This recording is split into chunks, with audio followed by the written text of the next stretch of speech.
तो स्वागत है आपका हमारी मनोविज्ञान क्लासेस में। मनोविज्ञान को इंग्लिश में साइकोलॉजी कहा जाता है। तो मनोविज्ञान की परिभाषा देखते हैं वुडवर्थ के अनुसार। वुडवर्थ जो कि एक साइंटिस्ट हैं, वुडवर्थ के अनुसार मनोविज्ञान वातावरण के संपर्क में होने वाले मानव व्यवहारों का विज्ञान है। बोरिंग के अनुसार मनोविज्ञान मानव प्रकृति का अध्ययन है। वाटसन के अनुसार मनोविज्ञान व्यवहार का निश्चित या शुद्ध विज्ञान है। मनोविज्ञान को अंग्रेजी में साइकोलॉजी कहा जाता है।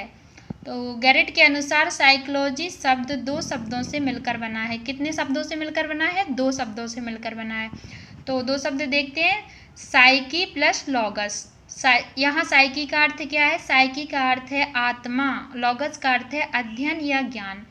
इसको आत्मा का अध्ययन कहा गया। तो साइकी प्लस लॉगस ये शब्द यूनानी या ग्रीक भाषा के शब्द हैं। मनोविज्ञान का इतिहास देखते हैं। मनोविज्ञान का इतिहास देखते हैं। मनोविज्ञान की उत्पत्ति दर्शन शास्त्र से हुई है। मनोविज्ञान की उत्पत्ति किससे हुई है? दर्शन शास्त्र से। मनोविज्ञान की जननी किसको कहा जाता है? दर्शन शास्त्र को कहते हैं। तो मनोविज्ञान की जननी दर्शन शास्त्र को कहते हैं। मनोविज्ञान की उत्पत्ति दर्शन शास्त्र से हुई है। मनोविज्ञान का शाब्दिक अर्थ मन का विज्ञान है। एक महान दार्शनिक एवं संत थे जिनका नाम सुकरात था। सुकरात प्लेटो के गुरु थे और प्लेटो अरस्तु के गुरु थे। अरस्तु सिकंदर के गुरु थे। अरस्तु किसके गुरु थे? सिकंदर के गुरु थे। तो मनोविज्ञान का शाब्दिक अर्थ क्या है? मन का विज्ञान। मनोविज्ञान का शाब्दिक अर्थ मन का विज्ञान है। मनोविज्ञान का सामान्य अर्थ आत्मा का अध्ययन है। मनोविज्ञान का सामान्य अर्थ क्या है? आत्मा का अध्ययन। मनोविज्ञान आत्मा का अध्ययन है। यह बात 1890 तक पहुंची आधुनिक इतिहास में। कौन से इतिहास में? आधुनिक इतिहास में। तो यहाँ इतिहास को 3 भाग में बांटा गया है। इतिहास के 3 भाग होते हैं। प्राचीन काल 2500 ईस्वी पूर्व से 1000 ईस्वी तक। मध्यकाल कब से कब तक रहा है? मध्यकाल रहा है 1000 ईस्वी से 1707 ईस्वी तक। आधुनिक काल कब तक रहा है? आधुनिक काल 1707 ईस्वी से आज तक, मतलब कि वर्तमान समय तक। आधुनिक काल में अमेरिका के विद्वान थे जिनका नाम विलियम जेम्स था। आधुनिक काल में कौन से विद्वान, अमेरिका के कौन से विद्वान थे? विलियम जेम्स थे। और विलियम जेम्स ने एक किताब लिखी थी जिसका नाम था प्रिंसिपल ऑफ साइकोलॉजी, मनोविज्ञान के सिद्धांत। तो मनोविज्ञान के सिद्धांत, इस किताब में पहली बार मनोविज्ञान को दर्शन शास्त्र से अलग किया गया था। किससे अलग किया गया था? दर्शन शास्त्र से। मनोविज्ञान के प्रारंभिक जनक कौन है? अरस्तु हैं। तथा मनोविज्ञान दर्शन शास्त्र की शाखा है। मनोविज्ञान के प्रारंभिक जनक अरस्तु हैं तथा मनोविज्ञान दर्शन शास्त्र की शाखा है। दर्शन शास्त्र से मनोविज्ञान को अलग अमेरिका के विद्वान विलियम जेम्स ने किया था। किसने किया था? विलियम जेम्स ने। किससे अलग किया था? दर्शन शास्त्र से मनोविज्ञान को अलग किया था। ठीक है। 1890 में प्रिंसिपल ऑफ साइकोलॉजी में इसका उल्लेख हुआ।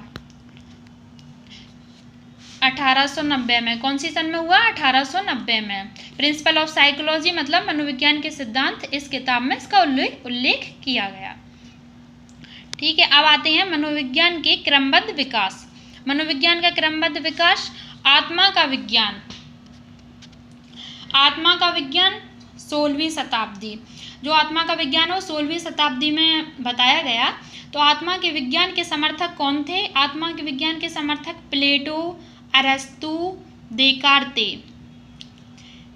कहाँ के थे? देकार्ते फ्रांस के विद्वान थे। प्लेटो ग्रीक का नागरिक थे। प्लेटो जो थे वो ग्रीक के नागरिक थे। अरस्तु यूनानी दार्शनिक थे। वे प्लेटो के शिष्य व सिकंदर के गुरु थे। 1590 ईस्वी में सबसे पहले रुडोल्फ गाइकल ने मनोविज्ञान को आत्मा का विज्ञान कहा।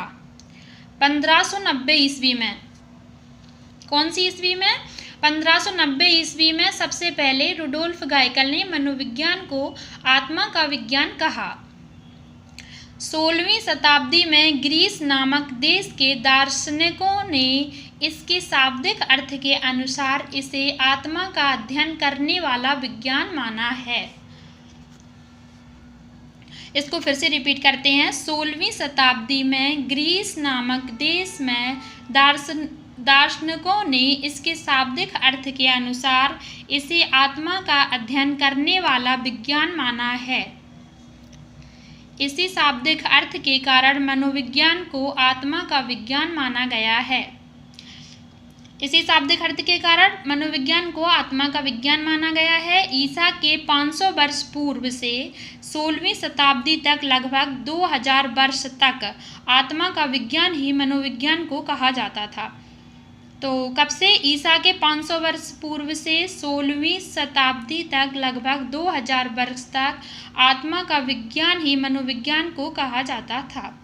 यूनानी दार्शनिकों में प्लेटो तथा अरस्तु तथा डेकार्टे उल्लेखनीय और प्रमुख हैं।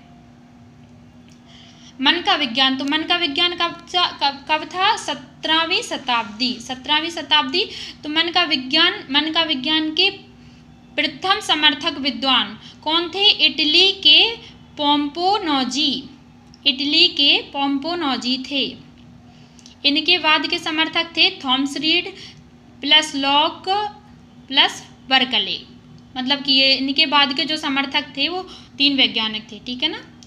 अब 17वीं शताब्दी तथा 18वीं शताब्दी में साइकी का अर्थ मन व मस्तिष्क बताया गया। 17वीं व 18वीं शताब्दी में साइकी का अर्थ मन व मस्तिष्क बताया गया और कहा गया कि मनोविज्ञान की विषय वस्तु मन है। फलतः मनोविज्ञान मन का अध्ययन का विज्ञान माना गया। 17वीं तथा 18वीं शताब्दी के दार्शनिकों ने जिनमें Leibniz, Hobbes, John Locke, Kant, Pomponazzi, Thomas Reid आदि ये सभी मनोवैज्ञानिकों ने कहा आत्मा अदृश्य है। तो कौन सी शताब्दी में कहा? 17वीं व 18वीं शताब्दी के दार्शनिकों ने, जिनमें Leibniz, Hobbes, John Locke, Kant, Pomponazzi, Thomas Reid आदि ये सभी मनोवैज्ञानिकों ने कहा आत्मा अदृश्य है और इसका अध्ययन मनोविज्ञान के अंतर्गत नहीं किया जा सकता।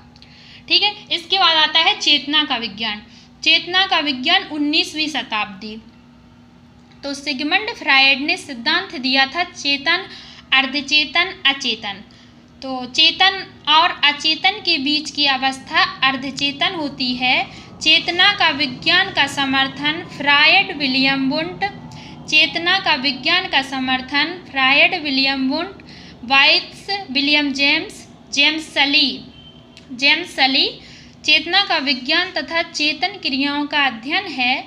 मैकडूवेल ने इसकी आलोचना की। मनोविज्ञान चेतना का विज्ञान तथा चेतन क्रियाओं का अध्ययन है। मैकडूवेल ने इसकी आलोचना की और कहा कि मनोविज्ञान के लिए दुर्भाग्य की बात है। तो चेतना का विज्ञान मनोविज्ञान की विषय वस्तु मन या आत्मा से हटकर मानसिक क्रियाएं या चेतन अनुभूति हो गई। चेतन अनुभूति का अर्थ संवेदना, कल्पना, प्रतिमा तथा भाव आदि मानसिक क्रियाओं से है। इस परिभाषा को मानने वाले मनोवैज्ञानिकों को संरचनावादी कहा गया। मनोविज्ञान में चेतना के मन के समर्थकों को संरचनावादी कहा गया है। चेतना का विज्ञान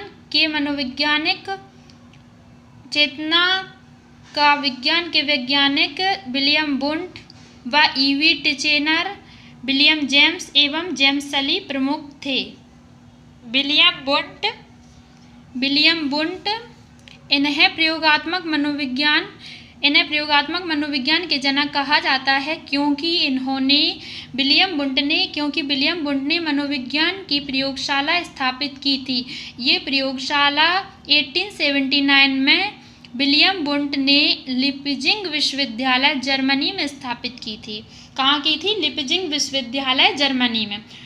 इसके बाद आता है व्यवहार व अनुभूति का विज्ञान। 20वीं शताब्दी में वाटसन ने व्यवहार का विज्ञान दिया तथा मैकडूगल और वुडवर्थ ने इनका समर्थन किया। 20वीं शताब्दी से अब तक चेतना अनुभूति को मनोविज्ञान की विषय वस्तु से अलग कर दिया गया तथा उसकी जगह व्यवहार को रखा गया। किससे अलग कर दिया गया? चेतना अनुभूति को मनोविज्ञान की विषय वस्तु से अलग कर दिया गया तथा उसकी जगह व्यवहार को रखा गया, जिसका स्वरूप अधिक वस्तुनिष्ठ था क्योंकि इसे देखा या सुना जा सकता था।